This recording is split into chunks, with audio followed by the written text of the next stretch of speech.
శుభం వ్యాధు శ్రీ గురుభ్యో నమః. ధనుర్ రాశి వారికి మార్చి 1వ తారీఖు నుండి 15వ తారీఖు వరకు ఏ విధంగా ఉందనే విషయాన్ని ఇప్పుడు విశేషంగా తెలుసుకోవడం ప్రయత్నం చేద్దాం.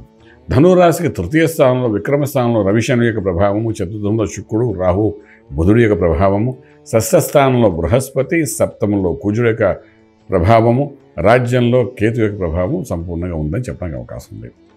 ఈ ధనుర్ రాశి వారి విషయానికి వచ్చినప్పుడు, ఆర్థిక విషయంలోకి వచ్చినప్పుడు ఆర్థికంగా బలోపేతం అవ్వడానికి మంచి అవకాశం కలుగుతుంది.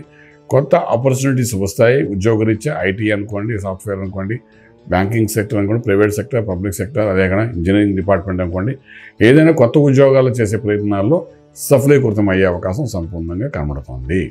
అలాగే కొత్త వ్యాపారాలకు శ్రీకారం చుట్టగలిగితే, ఎందుకంటే గురు మిథునంలోకి ప్రవేశించే సమయం ఆరంభమవుతుంది కాబట్టి డెఫినెట్గా దానికి కావాల్సిన పేపర్స్ వర్క్స్ అది చేసుకోండి. కొత్త వ్యాపారాలకి డెఫినెట్గా కమింగ్ డేస్ అన్నీ కూడా సక్సెస్ఫుల్గా వచ్చే అవకాశం బాగానే కనిపిస్తుందని చెప్పవచ్చు. అలాగే మనం తీసుకునేటప్పుడు ఇంపోర్ట్ ఎక్స్పోర్ట్ వ్యాపారం అనుకూలంగా కనబడుతున్నాయి. విదేశాలకు వెళ్ళి చదువుకోవాలనుకున్న విద్యార్థులకు కొంచెం న్యూట్రల్గా ఉంది. అలాగే విదేశాల్లో ఉన్న విద్యార్థులకి ఉద్యోగరీత్యా చేసే ప్రయత్నాల్లో సఫలీకృతమయ్యే అవకాశం బాగానే కనపడుతుంది. రాజకీయ రంగంలో ఉండే వాళ్ళు మాత్రం కొంచెం జాగ్రత్తగా, పదవ భావంలో కేతు ఉన్నాడు కాబట్టి కమ్యూనికేషన్ స్కిల్స్ బాగా ఉపయోగించి డెవలప్మెంట్ చేయడానికి ప్రయత్నం చేయండి.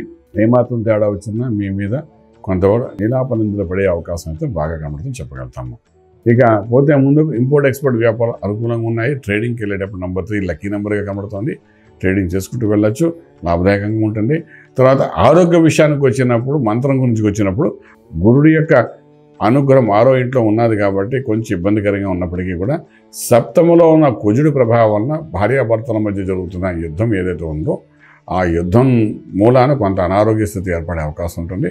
దీని నుండి బయటపడడానికి నిత్యం చేసుకునే మార్గంలోని శివునికి ఆరాధన చేయడం, అభిషేకం చేయడం, తీర్థం తీసుకోవడం ఉంది చాలా ప్రాశస్యం వహిస్తుంది. కాబట్టి ఆ విధంగా చేసుకుంటూ ముందుకెళ్ళడం ప్రయత్నం చేయండి.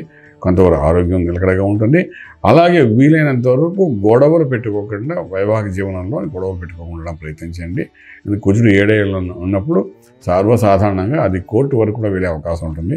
అనవసరంగా సమన్వయపరచుకుంటూ వెళ్ళండి తప్ప గొడవ పెట్టుకోవడం ప్రయత్నం చేయకండి. 15 రోజుల్లోనే కొంచెం న్యూట్రల్గా ఉండే అవకాశం ఉంటుంది. అలాగే అభిషేకం చేసుకోండి, రాజమార్గంలో రాజయోగం పొందగలుగుతారు. శుభం వ్యాధి. పూర్తి వివరాలకు సంప్రదించండి శ్రీ వేదమాత గాయత్రి జ్యోతిష్యాలయం, బ్రహ్మశ్రీ మంతా సూర్యనారాయణ శర్మ గారు, Srinilayam, first floor, 101, Sai Vaibhav layout, Chitrapuri colony పక్కన, కాజాగూడ, హైదరాబాద్ 500008. సంప్రదించవలసిన ఫోన్ నంబర్ 8855559147, 8855559148, 9849996644.